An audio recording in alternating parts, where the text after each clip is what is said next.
राम कबीर भजन की शुरुआत करिए।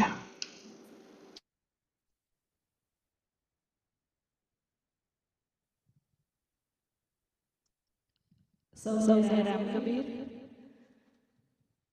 जैसे दिल में तेल है जो चकमक मेरा, तेरा साईं तुझ में है। जाग सके तो जाग कबीरा, जाग सके तो जाग। मुझको कहाँ ढूंढे बंदे, मुझको कहाँ ढूंढे बंदे। मैं तो तेरे पास में, मैं तो तेरे पास में, मैं तो तेरे पास में बंदे। मैं तो तेरे पास में बंदे, मैं तो तेरे पास में, मैं तो तेरे पास में। मुझको कहाँ ढूंढे बंदे, बंदे। ना तीरथ में ना मूरत में, ना तीरथ में ना मूरत में, ना एकांत निवास में, ना मंदिर में ना मस्जिद में, ना मंदिर में ना मस्जिद में, ना काबे के लाश में, ना मैं क्रिया कर्म में रहता, ना मैं क्रिया कर्म में रहता, ना ही योग संन्यास में। मैं तो तेरे पास में, मैं तो तेरे पास में, मैं तो तेरे पास में बंदे। मैं तो तेरे पास में बंदे, मैं तो तेरे पास में, मैं तो तेरे पास में। मुझको कहाँ ढूंढे बंदे, बंदे। ना मैं जप में ना मैं तप में, ना मैं जप में ना मैं तप में, ना मैं व्रत उपवास में। खोज होए तुरंत मिल जाऊं, खोजी होए तुरंत मिल जाऊं। पल भर की तलाश में, कहत कबीरा सुन ले बंदे, कहत कबीरा सुन ले बंदे। मैं तो हूँ विश्वास में, मैं तो हूँ विश्वास में, मैं तो हूँ विश्वास में। मुझको कहाँ ढूंढे बंदे, मैं तो तेरे पास में, मैं तो तेरे पास में, मैं तो तेरे पास में बंदे। मैं तो तेरे पास में बंदे, मैं तो तेरे पास में, मैं तो तेरे पास में। राम कबीर। सौने राम कबीर। ओम श्री सद्गुरु कबीराय नमः। आप सौ भक्तजनों में वसेल कबीर नाराम आत्माराम ने सप्रेमे वंदन। श्री राम कबीर भक्त समाज ऑफ यूएसए તથા સર્વે ચેપ્ટરો અને સર્વે ભક્ત સંસ્થાઓના સેવાભાવી સેવકો તરફથી આજના કબીર વિઝડમ કાર્યક્રમમાં ભાગ લેનાર, ફેસબુક લાઈવ અને સમય મળીએ યુટ્યુબ પર જોનાર સર્વે કબીર પ્રેમી ભક્તજનોનું હાર્દિક સ્વાગત કરતા આનંદ અનુભવું છું. મોકો કહા ઢૂંઢે રે બંદે, મેં તો તેરે પાસ મેં. કાર્યક્રમની શરૂઆતનું આ સુંદર કબીર ભજન માનનીય શ્રીમતી નૂતનબેન ભક્તે સંભળાવ્યું. વાતાવરણને ભાવ વિભોર અને કબીરમય બનાવ્યું. તે બદલ સમાજ આપનો આભારી છે. Thank you નૂતનબેન. હવે આજે આપણે આપણા જાણીતા પૂજ્ય યુવાચાર્ય સ્વામી શ્રી અભયદાસજી મહારાજને આમંત્રિત કર્યા છે. ભક્ત સમાજના કબીર વિઝડમ કાર્યક્રમ સાથે જોડાઈને સૌ ભક્તજને શરૂ કરેલ પોતાની આધ્યાત્મિક મુસાફરી અને સાધનામાં આવતા વિઘ્નો અને તેના ઉપાયોની સમજ પ્રશ્નોત્તરી સત્સંગમાં કરવામાં આવે છે. કબીર વિઝડમ પાસે આવેલ કેટલાક પ્રશ્નો અને જોડાયેલ ભક્તજનોના આજના વિષય પરના અભિપ્રાયો કે પ્રશ્નોની ચર્ચા બાદ સમયસર કાર્યક્રમને સમાપ્ત કરીશું. વિશ્વવ્યાપી ભક્ત સમાજમાં સદગત પામેલા સર્વે સ્વજનોના આત્માની શાંતિ માટે પ્રાર્થના કરીએ. જીવન મૃત્યુના આ ઘટનાક્રમમાં આપણા સ્વજનોના મૃત્યુનો ખાલીપો દૂર કરવા તેમના પરિવારજનોને શક્તિ મળે, સદગતની આગળની યાત્રા સરળ અને સુખદ રહે તેવી સદગુરુને પ્રાર્થના. દર રવિવારે ભક્ત સમાજના પરિવારો આ વર્ચ્યુઅલ કાર્યક્રમ પર નિયમિત જોડાય છે. આ સફર એક આધ્યાત્મિક વિસામો છે. આદિ વ્યાધિ ઉપાધિમાં પણ આપણને સાચી સમજણ આપે છે. સ્વામી શ્રી અભયદાસજી મહારાજ સહસ્ત્ર ફાઉન્ડેશનના સ્થાપક, તખતગર ધામ રાજસ્થાનથી અને કેટલાક વર્ષોથી નિયમિત વિશ્વભરમાં તેમના ધાર્મિક આધ્યાત્મિક વિચારોથી શ્રી રામકથા, શ્રી કબીર કથા, મીરા કથા, ભાગવત કથા, શ્રી ભક્તમલ કથાનો લાભ તેઓ આપી રહ્યા છે. પાલી ડિસ્ટ્રિક્ટ રાજસ્થાનની આજુબાજુના આદિવાસી ક્ષેત્રના બાળકો સનાતન ગુરુકુલ પદ્ધતિથી અધ્યયન કરે તેવા વિચારોથી 500 જેટલા આદિવાસી ઋષિ કુમારો માટે આવાસીય ગુરુકુળનું નિર્માણ કરી રહ્યા છે. આ ગુરુપુરમ આશ્રમ અને ગૌશાળા આ વર્ષના અંત સુધીમાં પૂર્ણ થાય તે માટે તેઓ અથાગ પ્રયત્નો કરી રહ્યા છે. આસ્થા ટીવી ચેનલ અને યુટ્યુબ પર લાખો લોકો તેમના સત્સંગના વિડીયોનો પણ લાભ લઈ રહ્યા છે. હાલમાં શ્રી રામકબીર ભક્ત સમાજ ઓફ હ્યુસ્ટનમાં તેમના સત્સંગોનું આયોજન થયું છે. છેલ્લા 2-3 વર્ષોમાં સધર્ન કેલિફોર્નિયામાં પણ ભક્તજનોએ 14-15થી પણ વધારે સત્સંગોનો લાભ લીધો છે. હવે આજનો વિષય question and answer on spirituality પર આપણે સત્સંગને આગળ વધારવા આપણે સૌ સ્વામી શ્રી અભયદાસજીને આવકારી તેમના આશીર્વાદ પ્રાપ્ત કરીએ. રામ કબીર. અભયદાસજી.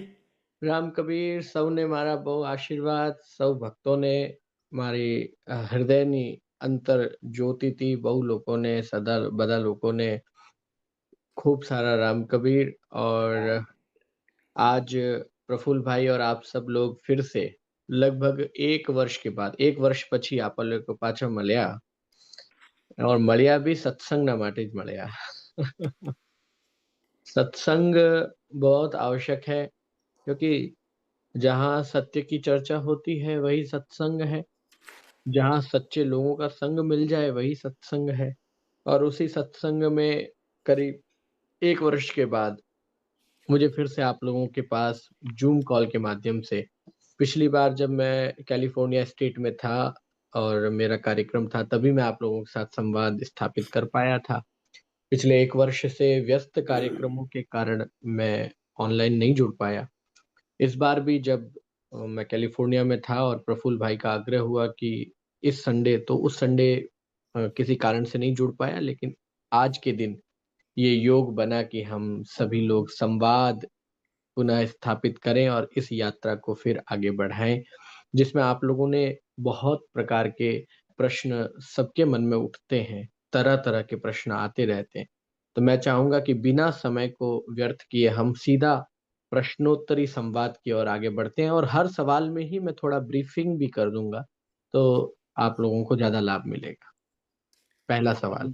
बहुत आनंद की बात है। अब अगले सत्संगों में हमने सुना कि भाई आध्यात्मिक विज्ञान कोई धर्म के संप्रदाय नहीं, यह अपना व्यक्तिगत विकास है जो कुदरती कानून पर आधारित है। यह हम अच्छी तरह से समझ गए हैं। अब कबीर विजडम टीम के पास आए हुए कुछ प्रश्नों आपसे पूछकर आप हमें मार्गदर्शक करें, ऐसी अभिलाषा है। तो हम शुरुआत करते हैं आज का क्वेश्चन आंसर गुरुजी के साथ। तो पहला प्रश्न है, आपके विचार में धार्मिक आस्था का क्या महत्व है? आध्यात्मिक विकास क्या है? बिल्कुल। देखिए, आपका जो सवाल है ना, ये बड़ा अद्भुत सवाल है कि धार्मिक आस्था का व्यक्ति के जीवन में क्या महत्व। धार्मिक आस्था में ही उसका अर्थ छिपा है। Devotional faith, religious faith. Faith का मतलब आस्था।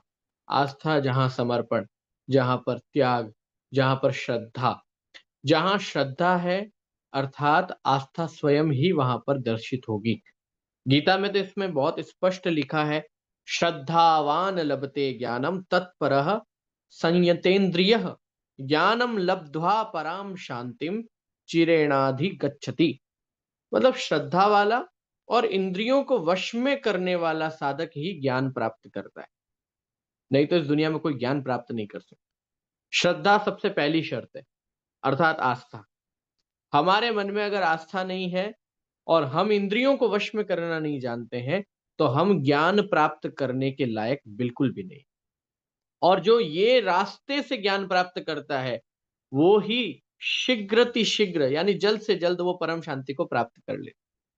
गीता जी के 4थे अध्याय के ये 39वें श्लोक में लिखा हुआ है, आप लोग जाकर के इसको ढूंढिएगा। अब यही बात तुलसीदास जी ने भी कहा है कि बिन हरि कृपा मिले ही नहीं संता, और वहीं पर लिखा बिना हरि कृपा न मिले ही संतोषा। बिना ईश्वर की कृपा से संत नहीं मिलते और बिना ईश्वर की कृपा से संतोष नहीं मिलता। और ये सब कुछ कैसे होगा? आस्था के बल पर। जब आस्था आपके जीवन में होगी, ये संकल्प आपके जीवन में होगा कि मैं अपनी इंद्रियों को नियंत्रण में रखूंगा। इंद्रियां कौन कौन सी? ज्ञानेंद्रियां और कर्मेंद्रिय, दोनों को, 5 ज्ञानेंद्रियों को और 5 कर्मेंद्रियों को, इन 10 को अगर हम अपने नियंत्रण में रखेंगे। आंखों से तो बहुत अच्छा देखते हैं, लेकिन जब तक हमें यह तय नहीं करना है कि क्या मुझे देखना है, क्या मुझे नहीं देखना। मैं जब भी यात्रा करता हूं पूरे विश्व की, तब मैं बहुत सच्चाई से इस बात को स्वीकार करता हूं और आम जन को यह बात कहता हूं कि हम जब विश्व की यात्रा करते हैं तब हमको भी बहुत प्रकार के दोष लगते हैं। दृष्टि दोष लगता है। बहुत सारी चीजें ऐसी होती है जो हमको नहीं देखनी चाहिए, लेकिन हमारी आंखों के सामने आ जाती, उसका हमें प्रायश्चित करना पड़ता। बहुत सारी ऐसी वस्तुएं होती है जिसको हमें नहीं छूना चाहिए, लेकिन हम छू लेते हैं। एक सन्यासी होने के नाते हमको जो चीजों का स्पर्श नहीं करना चाहिए, लेकिन जाने अनजाने में स्पर्श हो जाता है। आपके मैं घरों में आकर के रुकता हूँ, बहुत सारी वस्तु ऐसी होती हैं जिसको मुझे बहुत पवित्रता शुचिता के माध्यम से उस प्रक्रिया से गुजार करके खाना चाहिए, लेना चाहिए, प्रसाद में लेना चाहिए, लेकिन भाव प्रेम और स्नेह के आगे हम उन सब चीजों को भूल जाते हैं। आप जैसी वस्तु दे देते हैं, पता नहीं वो वस्तु पहले किसी और ने खाई या नहीं खाई, छुई या ना छुई। जिस पात्र को हमने उपयोग में लिया, भूलवश उस पात्र का किसी और ने स्पर्श किया या झूठा किया कि नहीं किया, इसका हमको ज्ञान नहीं होता। तो ये छोटी छोटी वस्तुओं का भी ध्यान रखना पड़ता है। ये हमारी ज्ञानेंद्रियां और कर्मेंद्रियों के नियंत्रण पर आता है। और जो व्यक्ति इन प्रकार के नियंत्रण को प्राप्त कर लेता है और बड़ी श्रद्धा के साथ करता है, वही व्यक्ति परम शांति को प्राप्त कर सकता है। तो इसलिए हमारी धार्मिक आस्था का बहुत महत्व है। अब आप यहीं देख लीजिए, कबीर साहब ने कहा ना, कबीर ते नर अंध है जो गुरु को कहते और हरि रूठे तो ठौड़ है, गुरु रूठे नहीं ठौड़। अब कितनी श्रद्धा दिखाई है गुरु के प्रति। अगर ये श्रद्धा ना हो तो ईश्वर की प्राप्ति हो सकती है? नहीं। कबीर साहब ने स्पष्ट कर दिया, वो लोग पागल हैं, वो लोग मूर्ख हैं जो गुरु महाराज को कुछ और बताते हैं। अरे भाई, गुरु को और कहने की, गुरु को अलग कहने की जरूरत नहीं। गुरु और ईश्वर में कोई अंतर नहीं है। इतनी श्रद्धा हमारे अंदर हो, इतनी आस्था हमारे अंदर हो कि गुरु और ईश्वर में कोई अंतर ना माने। अरे हरि तो रूठ जाएंगे तो फिर भी हम मना लेंगे, लेकिन अगर गुरु रूठ गए, गुरु नाराज हो गए, तो फिर आप उसे कैसे मनाओ? इसलिए भूल करके भी ये गलती हमें अपने जीवन में नहीं करनी है कि हम अपने गुरु, जो हमें मार्ग बताते हैं, जो हमें रास्ता बताते हैं, अपनी वाणी से, अपने मन से, अपने वचन से, अपने कर्म से हम ऐसी कोई वस्तु बोलें जिससे उनको ठेस पहुंचे, तो हो सकता है कि वहां श्रद्धा कम हुई नहीं, आगे का रास्ता रुक जाएगा। इसलिए इसलिए तो संतों को पधारते हैं तब हम लोग इतना स्वागत करते हैं, इतना। और हमारे भक्त समाज में तो एक परंपरा है कि जब भी संत और गुरु घर आते हैं तो हम आरती का थाल लेकर के घर में रेजा बिछाते हैं, सफेद वस्त्र बिछाकर गुरु के चरण अपने घर में करवाते हैं, उनकी आरती तिलक जहां वो विराजते हैं वहां पर आसन बिछाते हैं। ये सब क्यों? क्योंकि हम ये आस्था गुरु के प्रति प्रकट कर रहे हैं। आस्था देख करके, आस्थावान जिज्ञासु शिष्य देख करके ही गुरु उनके जीवन में प्रकाश ज्ञान का करते हैं। इसलिए आस्था का बहुत महत्व है। जब तक आस्था नहीं होगी, धार्मिक आस्था, तब तक, वैसे आस्था तो जगत में और विषयों में भी है, आप लोगों की कोई कमी नहीं है। आस्था पिता की पुत्र में, पुत्र की पिता में हो, पति की पत्नी में, पत्नी की पति में हो, इस आस्था को महत्व नहीं दिया गया, क्योंकि इस आस्था में कहीं ना कहीं स्वार्थ है। एक दूसरे का सहयोग का स्वार्थ है, एक दूसरे से मिलने वाली व्यवस्थाओं का स्वार्थ है, और कहीं ना कहीं भोग विलासिताओं से जुड़ी हुई सारी वस्तुओं का स्वार्थ है। लेकिन धार्मिक आस्था का महत्व इसलिए है, वहां पर निस्वार्थ भाव से समर्पण है, श्रद्धा है, तो इसकी बहुत आवश्यकता है। बहुत अच्छा आपने धार्मिक आस्था के बारे में बताया। अभी बीना बेन भक्त हमारी टीम मेंबर है कबीर विजडम की, उसका भी एक दूसरा सवाल है कि भाई भौतिक जीवन में आप अपने विश्वास में संदेह और अनिश्चितता से कैसे निपटते हैं? देखिए, संशय अर्थात डाउट और अनिश्चितता एटले अनसर्टेनिटी, ये दो चीजें आपके जीवन में अगर है, अगर आप किसी के प्रति विश्वास रखते हैं, तो फिर संदेह हो ही नहीं सकता और अनसर्टेनिटी आ ही नहीं सकती। जब विश्वास नहीं है तभी ये दो चीजें हैं। मैं समझता हूं कि आज के युग में धर्म जगत से जुड़े हुए हर व्यक्ति के अंदर ये सबसे बड़ी कमी है, हम बहुत जल्दी संदेह कर लें। मैंने हमेशा से एक बात आपसे कही, प्रश्न करना अनुचित नहीं है, लेकिन संदेह करना घोर अपराध है। प्रश्न करें, प्रश्न सिर्फ न समझ आने पर होता है कि हमें विषय समझ नहीं आया, लेकिन संदेहात्मक प्रश्न करना, ये हमारे शास्त्र में घोर अपराध का विषय बताया। हमारी गीता कहती है इस बात को, संशयात्मा विनश्यति, मतलब संदेह युक्त मनुष्य का हमेशा सर्वदा नाश हो जाता है। इसलिए संदेह को त्यागना पड़ेगा और विश्वास को पुष्ट करना पड़ेगा। जब भी आप सवाल करते हो तो मन में जिज्ञासा भाव से सवाल करना है कि मुझे इसका अर्थ नहीं पता है। हमें जब अर्थ पता होता है उसके बाद भी सवाल करते हैं इस संदेह के कारण कि उत्तर मेरे अनुरूप मिलेगा कि नहीं मिलेगा, ये घोर पाप है।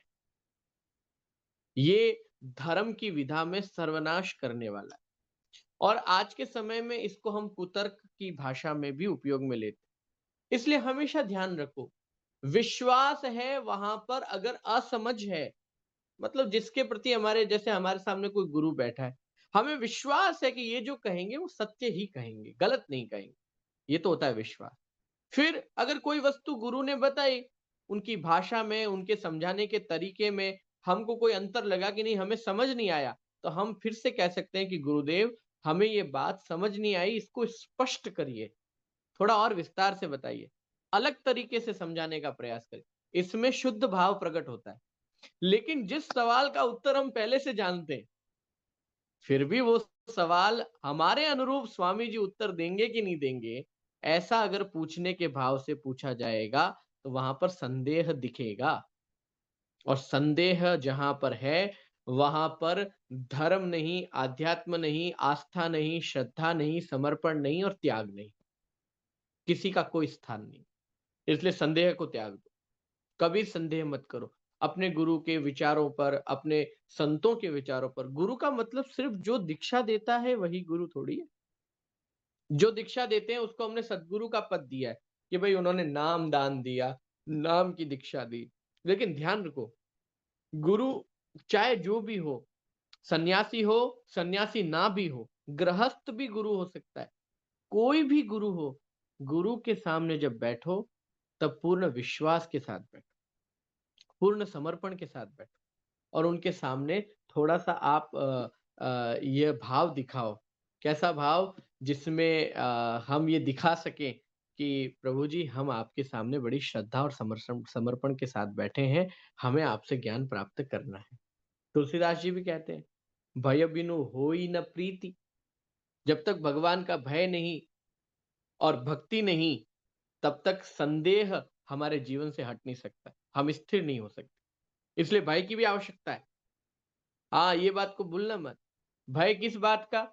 जब हमें पता होगा कि इस मार्ग पर चलने पर हमें ईश्वर की प्राप्ति होगी, तो व्यक्ति क्या करता है? भाई, ईश्वर की प्राप्ति तो कभी भी की जा सकती है, पहले दूसरे मार्ग भी देख ले उसमें क्या होता है। लेकिन जब ऊपर एक भय होगा, किस बात का भय? कि ईश्वर देख रहा है, तब व्यक्ति क्या करेगा? दूसरे मार्ग पर चलने से बचेगा। ये मनुष्य की प्रकृति है। हमें पता है कि सीधा जाएंगे, ये हाईवे 130 लेंगे तो हमें ये रास्ता मिलेगा, फिर भी हम क्या सोचते हैं? एक बार ये इधर वाला रास्ता भी लेकर के देख लेते हैं, एक बार ये राइट वाला भी देख लेते हैं, क्या पता ये भी वहीं जाता हो। जानते हैं कि इसी रास्ते से ईश्वर को प्राप्त किया जाना है, फिर भी इंसान इतना उसकी मानसिक स्थिति ऐसी होती है कि वो दूसरे रास्तों से जाने की कोशिश करता है। इसलिए तुलसीदास जी ने स्पष्ट कह दिया यहाँ पर कि स्थिरता लानी पड़ेगी, संदेह को दूर करना पड़ेगा, विश्वास रखना पड़ेगा कि दूसरे रास्ते से जाएंगे तो जरूर भटक जाएंगे, भले ही मिल जाएगा, लेकिन अगर मेरे गुरु ने ये राह बताई है तो ये सबसे श्रेष्ठ मार्ग होगा, वो भी मेरे लिए। यह भाव, यह विश्वास होना बहुत जरूरी है। इसलिए तुलसीदास जी ने कहा, भय बिनु होई न प्रीति। कबीर साहब स्पष्ट कह रहे हैं, जब मन स्थिर हो जाएगा तब क्या होगा? विश्वास प्रबल हो जाएगा, संदेह समाप्त हो जाएगा, तब क्या होगा? तब कबीर साहब ने कहा, मन लागो मेरो यार फकीरी में, मन लागो मेरो यार फकीरी में, भला बुरा सबकी सुन लीजिए, भला बुरा सबकी सुन लीजिए, कर गुजरान गरीबी में, हो कर गुजरान गरीबी में, मन लागो मेरो यार फकीरी में, मन लागो मेरो यार फकीरी में। फिर तो वो मन जो है ना, फिर फकीरी में लग जाएगा। संदेह जिस दिन समाप्त हुआ, अनसर्टेनिटी जिस दिन जीवन से निकली, कबीर साहब ने क्या स्पष्ट कह दिया कि उस दिन मेरा मन जो है कहाँ लगेगा? फकीरी में। ऐसी फकीरी जो बड़े बड़े ऋषियों को, संतों को प्राप्त नहीं हो पाती, वो फकीरी सहजता में प्रफुल्ल भाई अपने घर में प्राप्त कर सकते हैं, बीना बहन अपने घर में प्राप्त कर सकती है, हेमंत भाई अपने अपने ऑफिस में ही प्राप्त कर लेंगे, गोविंद भाई पीछे इन जंगलों की वादियों के दृश्य में ही प्राप्त कर लेंगे। कहीं पर भी प्राप्त हो सकता है। उसके लिए हमें डाउट को खत्म करना होगा। डाउट खत्म करने का एक ही रास्ता है, वो है ईश्वर देख रहा है और मुझे गुरु के बताए हुए मार्ग पर चलना है। ये दो रास्ते, एक तो गुरु का पथ, गुरु का बताया हुआ वचन, मार्ग, उस पे चलना, और इस बात को सदैव याद रखना कि वो ईश्वर, वो परम शक्ति हमको देख रही है। ये दो बातें आपके संदेह को सदा के लिए समाप्त कर देगी।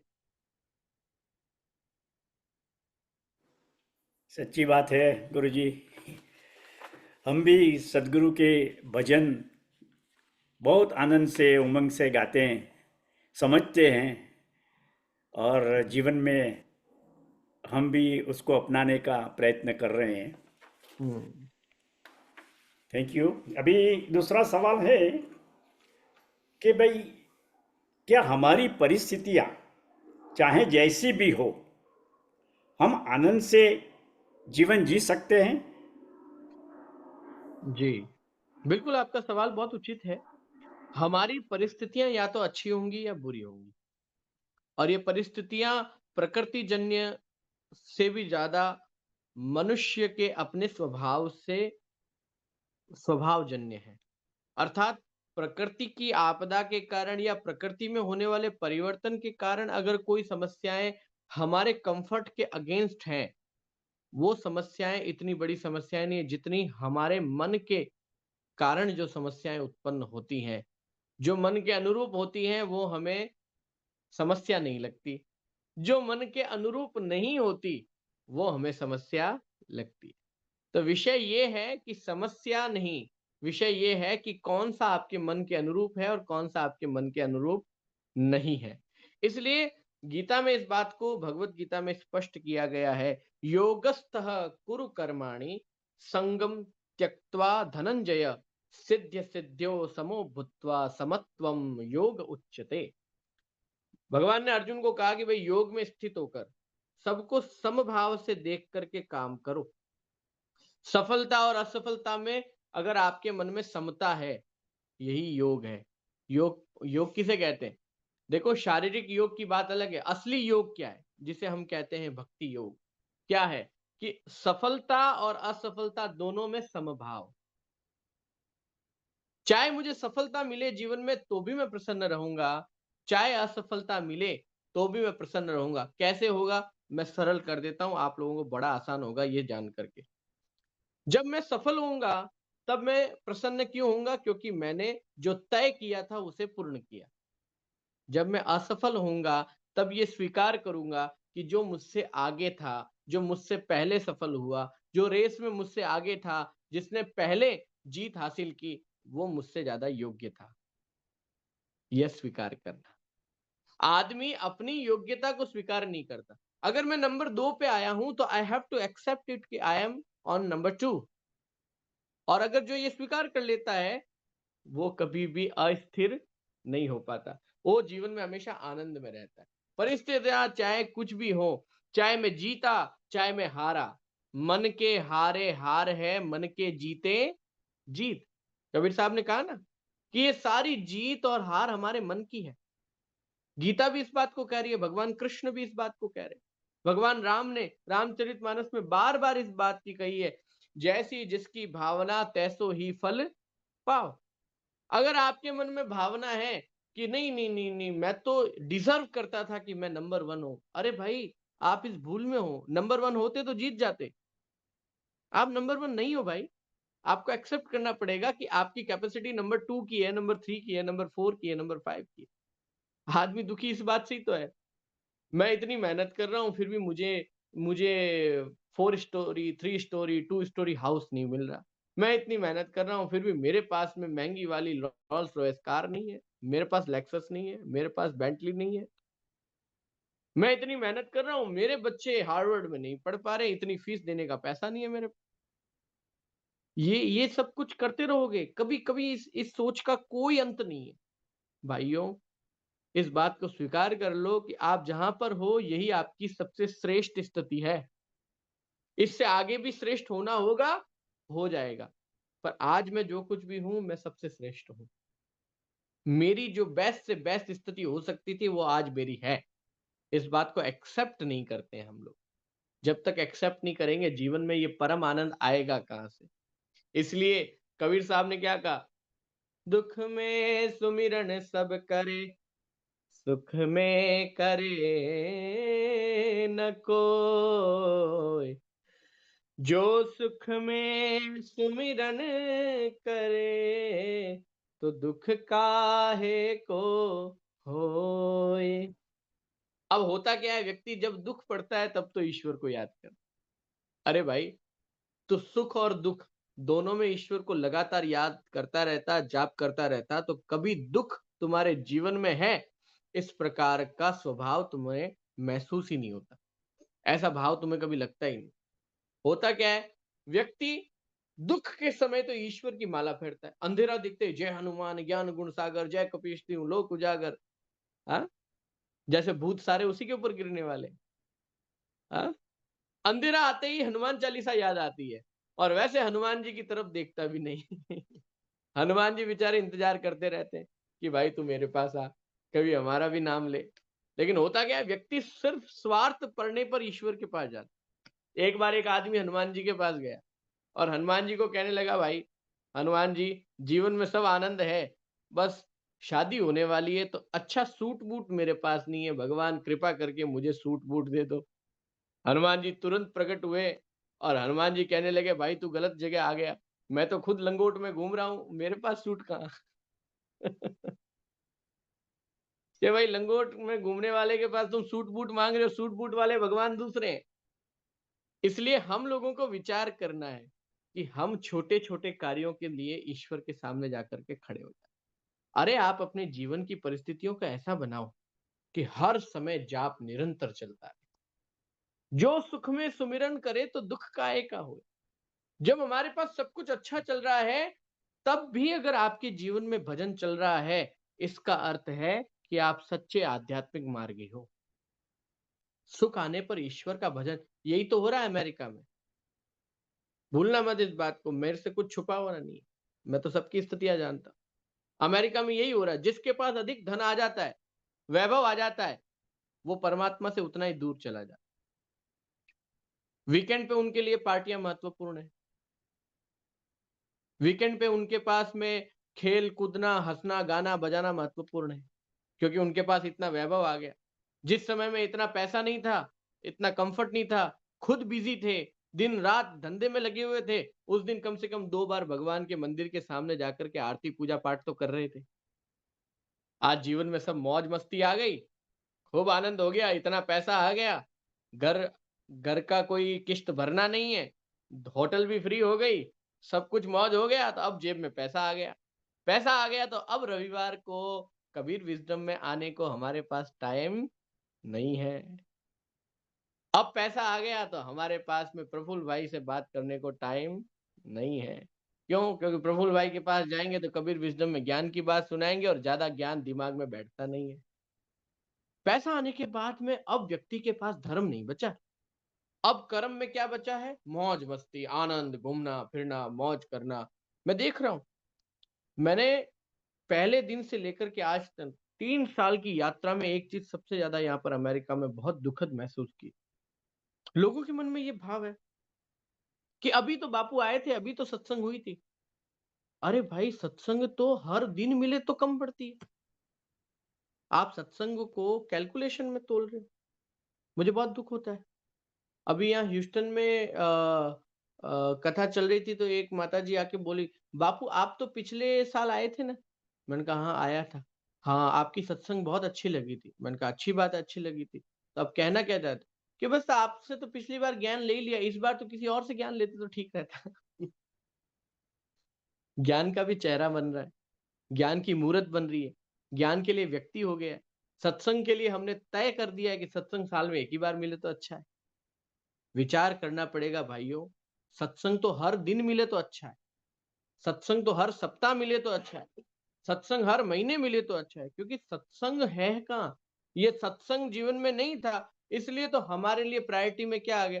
अब मैं किसी को पूछूं, हमारे ही अमेरिका के सारे ये जितने लोग यूट्यूब पे सुनेंगे बाद में, उनसे पूछूं, हर रविवार आप लोग वॉलीबॉल के लिए तो ऐसा नहीं कहते हो कि वॉलीबॉल पिछले वीक ही तो खेला था, अब तो अगले साल खेलेंगे। हर साल हम लोग अलग अलग टूर्नामेंट भी करवाते हैं, प्रतियोगिता भी करवाते हैं। लेकिन होता क्या है कि धन आने के बाद हमारे लिए धर्म महत्वपूर्ण नहीं रहेगा।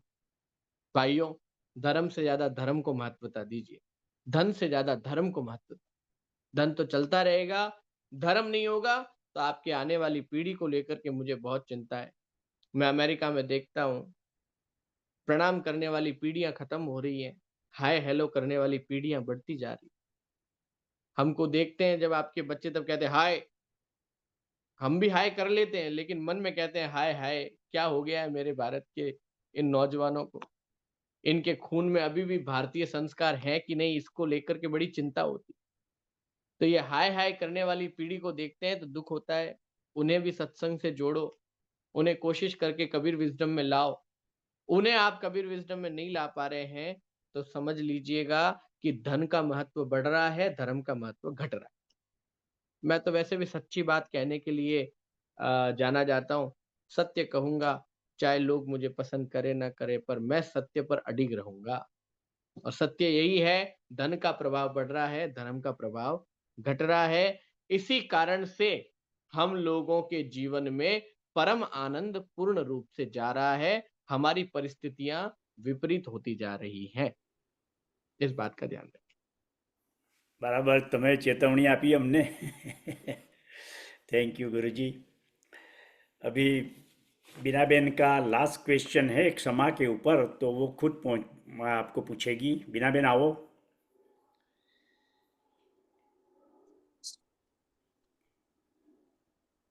રામ કબીર, રામ કબીર. પહેલે તો આપને ખૂબ સરસ સમજાવ્યું, એમના માટે થેન્ક યુ. અને all these questions, they are not from me only. They came from all over my networking people, and I put it together for you. So I want to Yeah. clarify that. Thank you. But it does benefit me. I do Yes. take something in my plate home. अभी आपने जो सत्संग के बारे में बोला कि जीवन में चाहिए, तो मैंने पिछले 10 साल से बोलूंगी जो परिवर्तन मेरे जीवन में आध्यात्मिक पैथ पे आया है, उसको लेके कि सभी लोगों को यही मैसेज है कि हम अपनी गाड़ी को जैसे ऑयल चेंज कराते हैं, रूटीन मेंटेनेंस करा है तो वो खुद से अच्छी चलती है, हमको कंफर्टेबल राइड देती है। उसी तरह ये जो सत्संग है वो हमारे जीवन का रूटीन मेंटेनेंस है। तो टाइम टू टाइम, अभी हर सेकंड, हर मिनट, हर घंटा तो नहीं कर सकते, क्योंकि इसी संसार में हमको जीना है। पैसा जो माध्यम है जीवन जीने के लिए, उसको कमाना है, तो वो भी बैलेंस करना पड़ता है। लेकिन सत्संग इस जरूरी रूटीन मेंटेनेंस की तरह जो हमारी लाइफ रूपी गाड़ी है, उसको सरलता से आगे बढ़ाए, हमको समझ दे और कंफर्ट भी दे, और अपने सिवा दूसरों को प्यार करने का तरीका भी सिखाए। वही हमने सीखा है। ये हमारा सौभाग्य है कि आप आज हमारे साथ है। पर्सनली तो मुलाकात नहीं हो सकी इस साल, लेकिन अगली बार देखेंगे।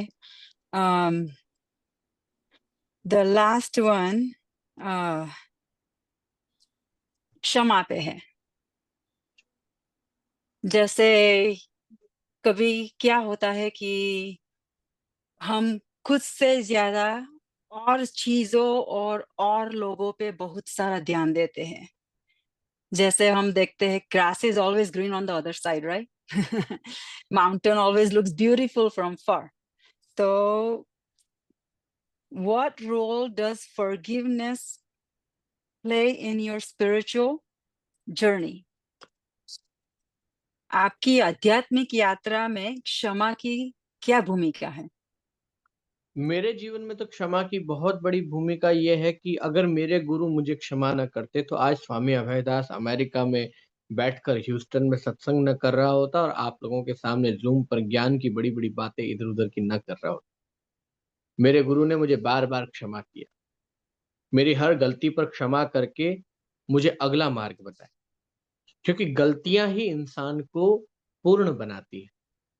जब तक गलती नहीं करेगा तब तक वो उस गलती को स्मरण नहीं करेगा, और स्मरण करने के बाद वो उस गलती को कभी बार-बार दोहराना नहीं है, इस बात का संकल्प नहीं लेगा। व्यक्ति क्या करता है, गलती करता है और कोई गलती पर अगर क्षमा नहीं करेगा, दंड देगा, तो उसका विकास रुक जाएगा।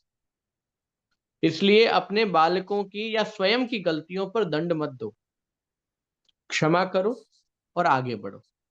क्योंकि गीता कहती है क्षमया चाप्य धरो धर्म, अर्थात क्षमा ही सबसे बड़ा धर्म है। क्षमा से बड़ा और कोई धर्म नहीं, और करना ही पड़ेगा। कोई आपके लिए आपके नाम पर अपने बगीचे में कांटे बो रहा है तो बोने दो। कबीर साहब कहते हैं ना कि जो तुझको कांटा बुए ताई बोई तू फूल, तो को फूल के फूल है बाकू है त्रिशूल। क्या कहा कबीर साहब ने, जो तुम्हारे लिए अपने बगीचे में कांटा बो रहा है गुस्सा कर करके कि मैं इसके लिए ये करूंगा, मैं उसके लिए करूंगा, तब क्षमा करके तुम उसके नाम पर अपने बगीचे में फूल बो। एक दिन ऐसा होगा तुम्हारे बगीचे में फूल ही फूल होंगे और उसके बगीचे में कांटे ही कांटे होंगे। कांटों से कौन घिरा होगा, जो कांटा बोने वाला है। फूल से कौन घिरा होगा, जो किसी के नाम पर फूल बो रहा है। तो हमेशा वो कार्य करना है जिससे विकास हो। मेरे गुरु अगर मुझे क्षमा नहीं करते तो आज मैं यहाँ नहीं हूं। उन्होंने, मैंने जो पहली गलती की उस पर मुझे उन्होंने दंड दिया होता, बार बार दंड दिया होता, ऐसा दंड जो क्षमा करने योग्य नहीं है, तो शायद मेरी यात्रा को मुझे वहीं रोकना होता। मैं टूट जाता। मैं क्या सोचता कि मैं लायक ही नहीं हूं। क्षमा करने से आप किसी के अंदर आत्मविश्वास को बढ़ रहे हो। नहीं, या क्षमा करने योग्य मतलब it's not a big mistake. तो क्षमा करो और क्षमा करके आगे मार्ग भी प्रशस्त करो, ये ज्यादा महत्वपूर्ण है। खाली माफ करने से भी कुछ नहीं होगा। इसलिए मैं आप लोगों को कहता हूं, अपने बच्चों को सिर्फ माफ मत करो, क्षमा करने के बाद उन्हें नया मार्ग भी बताओ। अगर आपको मार्ग बताना नहीं आता तो फिर क्षमा करने से भी बचो, इग्नोर कर दो, क्योंकि वहां पर क्षमा किया हुआ भी बहुत घातक हो जाएगा। क्षमा करना ही है तो सदगुरु की बात थामो, वहां जाकर के क्षमा याचना करो, वो क्षमा भी करेंगे और मार्ग भी बताएंगे। इसलिए क्षमा का मेरे जीवन में तो बहुत महत्व है। क्षमा दया तप संतोषा, क्षमा दया तप और संतोष, ये चारों ही श्रेष्ठ गुण हैं और ये श्रेष्ठ गुण व्यक्ति को अपने जीवन में अपनाना चाहिए।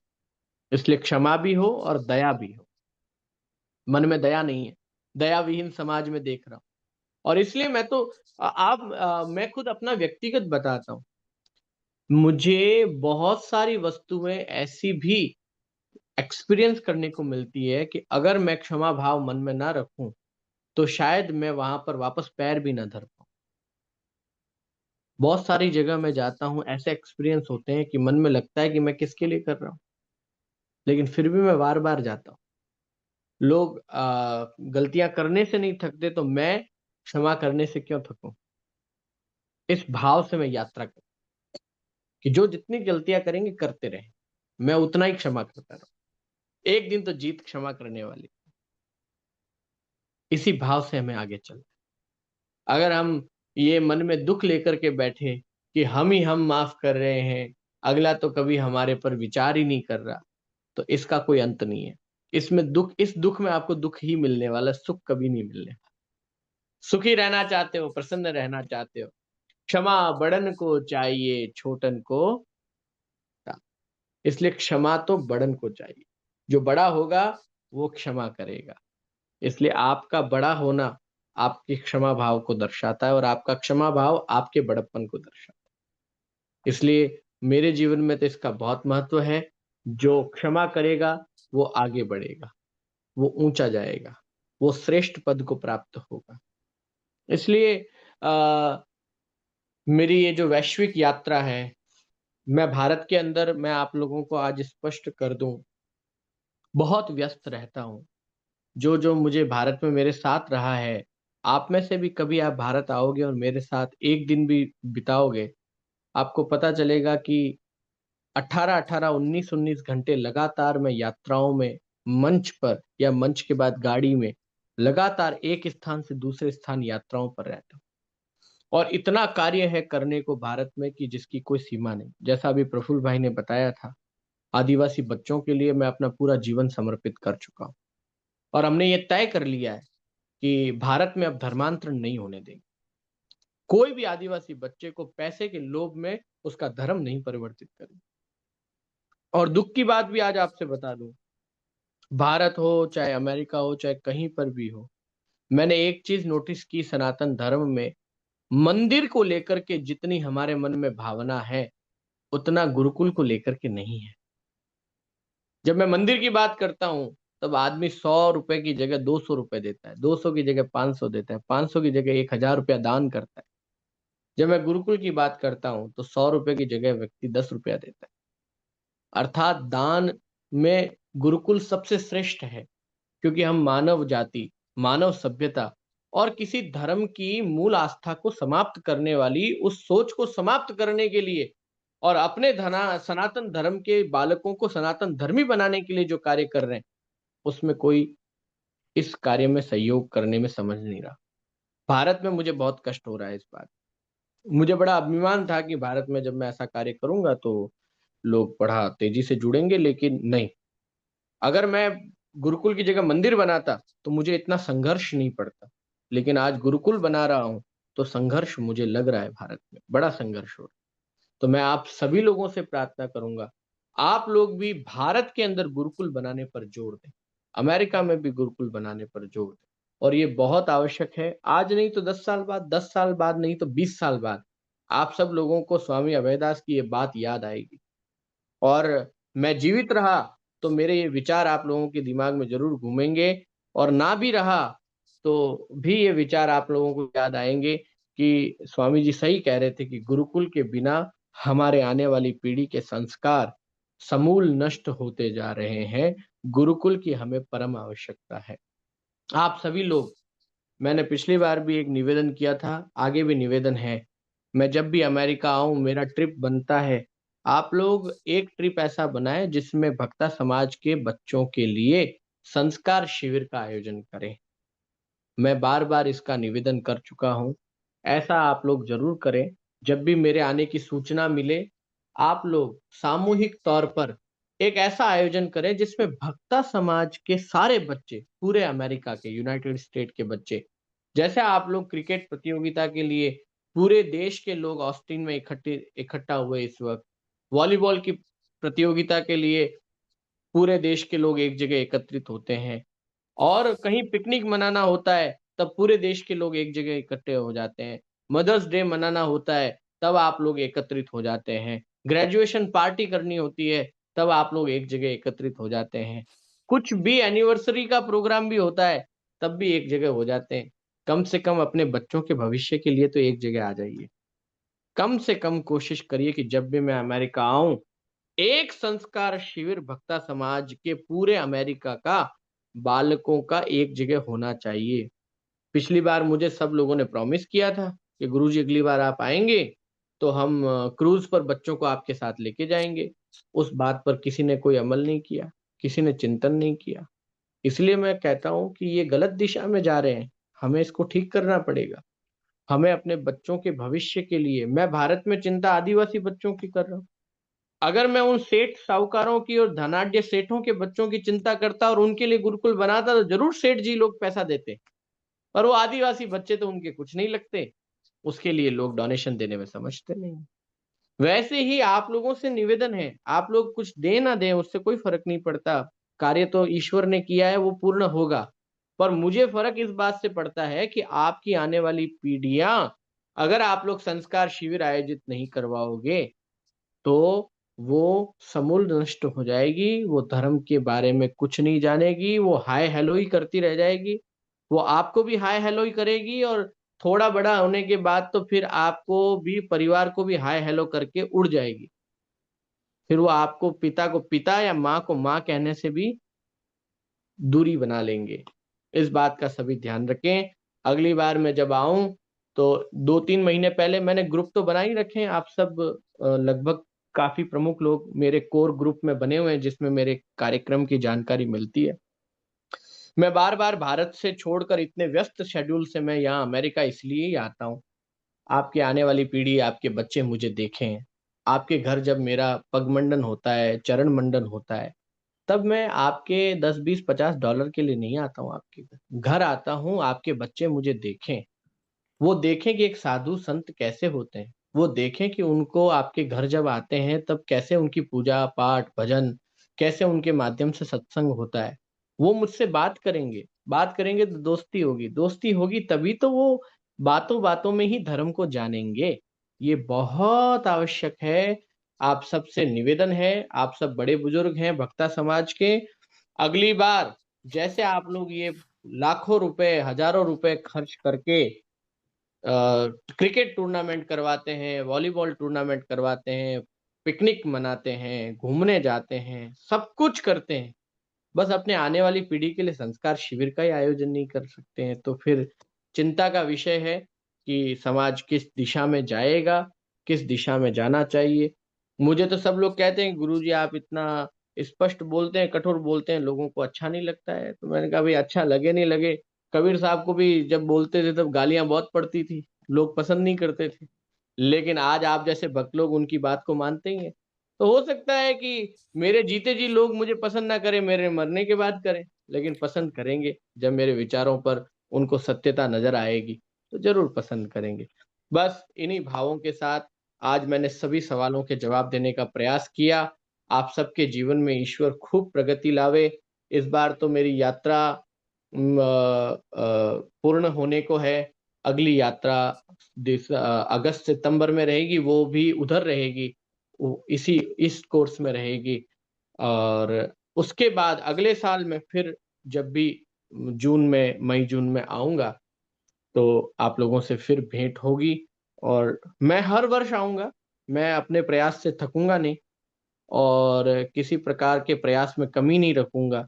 आप लोगों के ऊपर है कि मेरा सदुपयोग कितना लेना है, कैसे लेना है। बाकी आऊँगा तो भक्त हैं जो 2 रोटी साधु को तो खिला ही देंगे, भजन तो हो ही जाएगा। ऐसे भक्त बैठे हैं, तो ये मेरे को खुशी होगी कि मैं रोटी के लिए यहाँ अमेरिका ना आऊँ, मैं भजन के लिए आऊँ। ये आप लोग ही सार्थक कर सकते हैं और कोई नहीं कर पाएगा।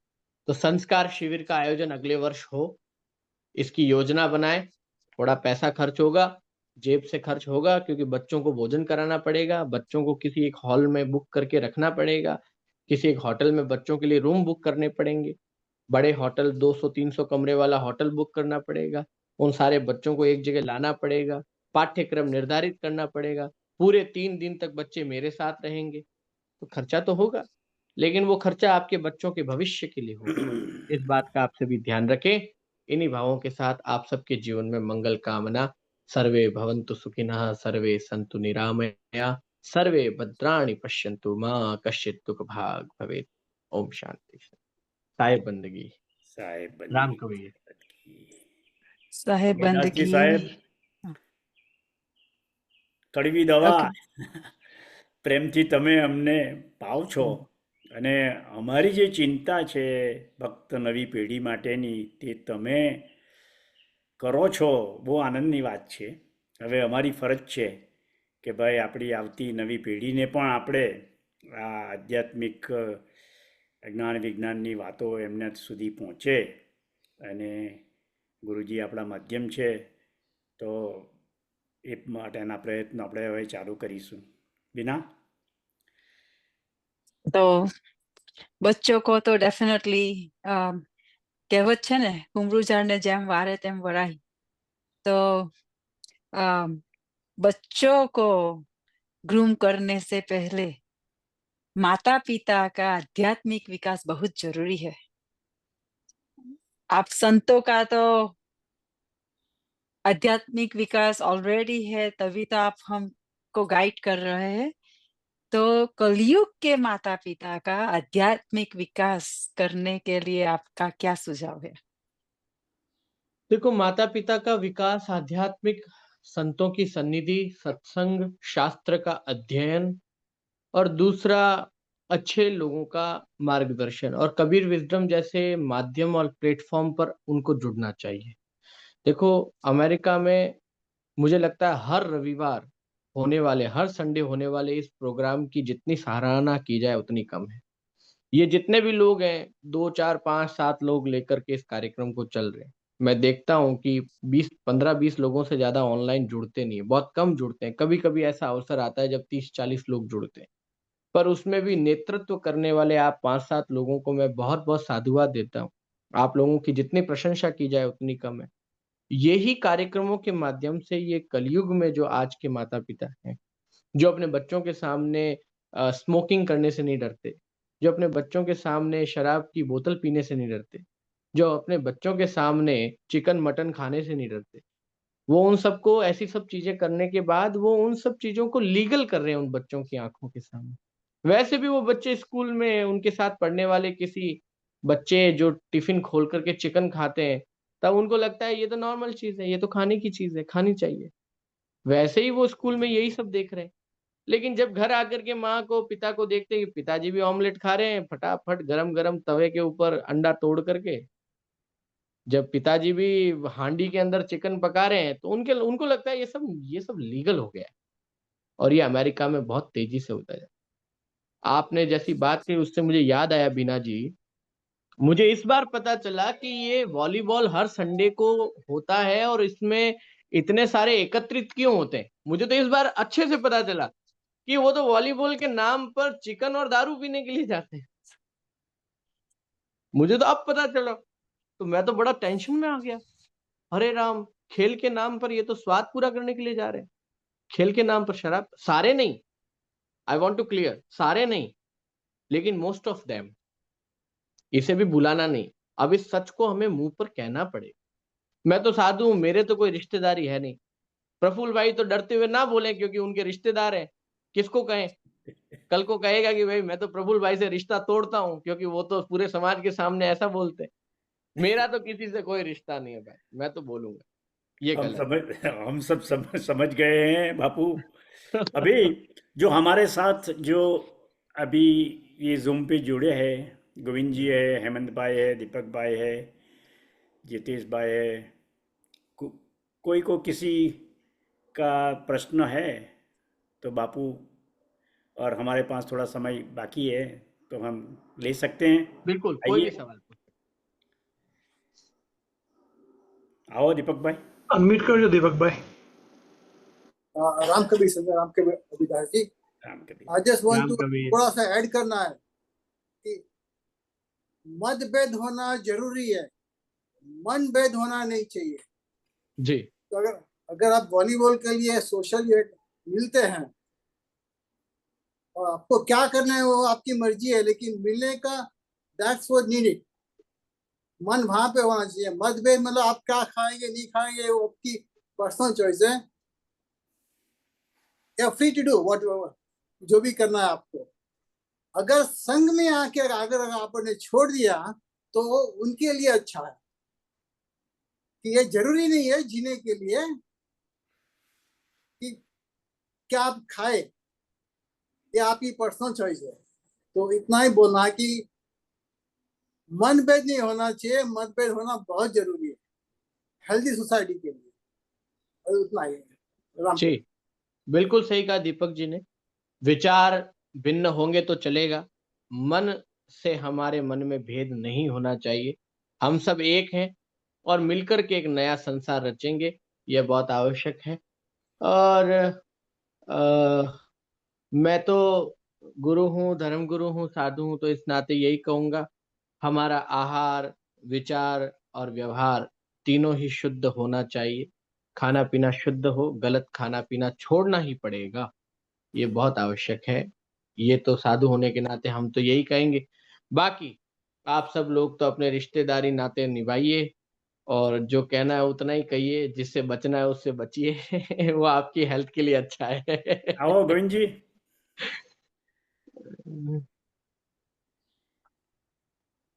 गोविंद भाई।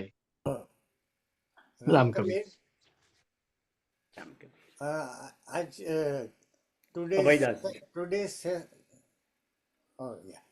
टुडे सेशन इज आध्यात्मिक क्षेत्र की बात है।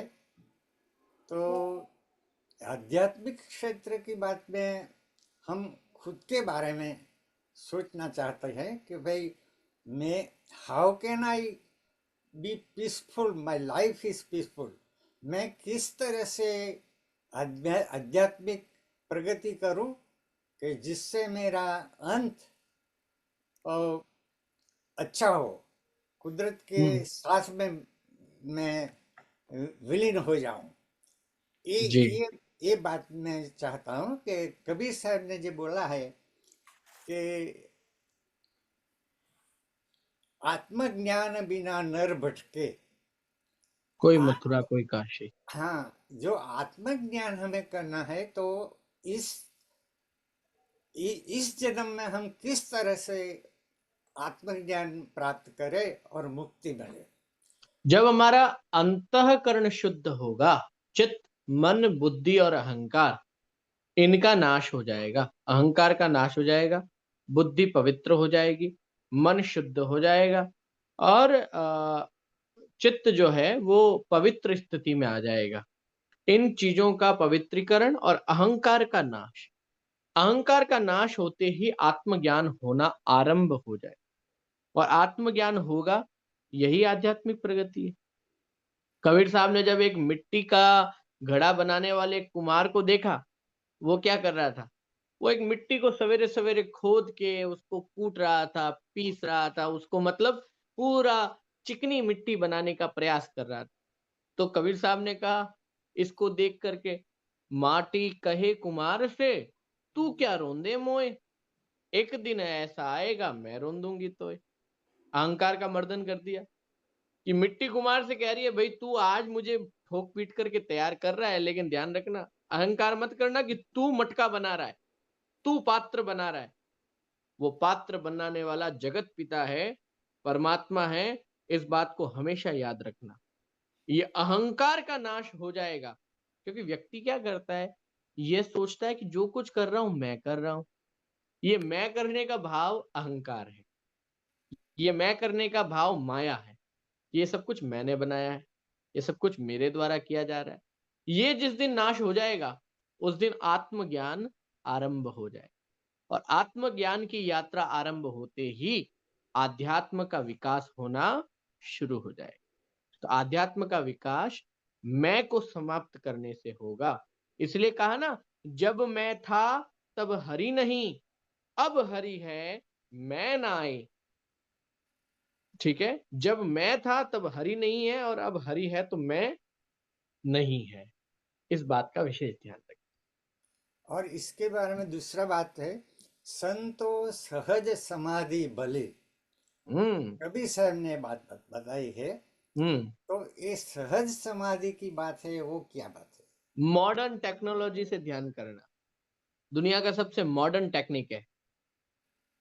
बाकी में शरीर को तोड़ना मरोड़ना, न जाने ये आसन वो आसन, वैसा आसन तैसा आसन। और कबीर साहब ने कहा इसको थोड़ा मॉडर्न करते हैं, इसको थोड़ा आधुनिक बनाते। तो कहा सहज समाधि बोली, आंख न मूंदू कान न रूंदू, काया कष्ट न धारू, खुले नैन साहेब को देखूं, सुंदर बदन निहारूं, संतो सहज समाधि भली। सहज समाधि का मतलब जहां तहां जिस स्थिति में बैठो, चाहे अपने ऑफिस में, चाहे अपने घर में, चाहे पूजा कक्ष में, चाहे जूम पर, चाहे कहीं पर, जहां भी बैठो, लेकिन 5 चीजें जहां पर स्थिर हो जाए। क्या? तन थिर मन थिर वचन थिर, सुरति निरति थिर होए, कह कबीर ता जीव को कल्पन पहुंचे कोई। अर्थात तन मन वचन सुरति और निरति, ये 5 वस्तु ऑफिस की टेबल पे बैठे बैठे अगर स्थिर हो गई, मैं ऑफिस में बैठा हूं, ना मेरा शरीर हिल रहा है, न मेरा तन हिल रहा है, न मेरा वचन हिल रहा है, मतलब मैं कुछ बोल नहीं रहा हूं, मेरा मन भी एक एक लक्ष्य की ओर केंद्रित हो गया, मेरे मन की काम भावना भी केंद्रित हो गई और मेरी निरति भी एक स्थान पर आ गई, अर्थात मेरा ध्यान शुरू हो गया। उसके लिए ना तो मुझे पद्मासन लगाना है, ना उसके लिए मुझे मयूरासन लगाना है, ना मुझे कोई और आसन लगाना है। मैं जैसे बैठा हूं, अभी बैठे हो तो भी लग सकता है, कई बार सोते सोते भी लग जाता है। बस ध्यान रखना नींद नहीं आवे। नींद आ गई तो फिर ध्यान नहीं है। आप सोते सोते भी ध्यान कर सकते हो, कबीर साहब ने छूट दी है। लेकिन ध्यान रखना, सोते सोते ध्यान करने में नींद आने का खतरा सबसे ज्यादा है। धन्यवाद। Thank you Govind ji, okay. Thank you Deepak भाई, बीना बहन, गुरु जी बहुत बहुत आभार। जी तो अभी हम पूर्ण कर रहे हैं ये कार्यक्रम, जी और आप जो इंडिया की सफ़र है वो बिना विघ्न पूरी हो, ऐसे हम कामना करते हैं। बिल्कुल। और समाज आपका आभारी है कि जो हमने आपसे लाभ लिया और लास्ट आप मोमेंट में भी आप हमारे साथ जुड़े रहे। नहीं नहीं, बहुत अच्छा लगा। मैं 2 दिन से थोड़ा शरीर में रोग था, मेरे विजडम टीथ में बहुत ज्यादा पेन था, और उसी के कारण मुझे 5 दिन की कथा को 2 दिन की कथा करना पड़ा। ह्यूस्टन में 3 दिन में कथा नहीं कर पाया, डॉक्टर के पास मुझे जाना पड़ा, और बहुत सीरियस पेन के कारण मैं 3 दिन से गोलियों पे ही जी रहा था।